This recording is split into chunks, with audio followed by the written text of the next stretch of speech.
जो है ना, मैं आज भी एक टीवी चैनल वीनस वालों ने मुझसे राब्ता किया था, तो उनके प्रोग्राम में मैं था।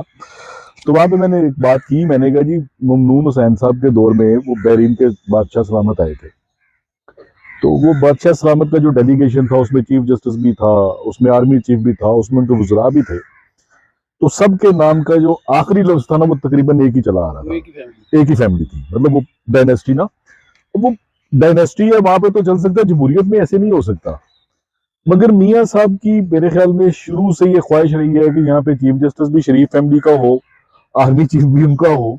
ठीक है, देखे, बड़ा भाई वजीर आजम है, छोटा भाई वजीर आला है, और बाप जो है वो वजीर आजम है तो बेटा वजीर आला है। वजीर आला है। जी। अच्छा, मुझे बात याद आई, आपको मैं, आपके इल्म में होगा कि जब चीफ जस्टिस बने ना साकिब निसार, तो यही ख्वाजा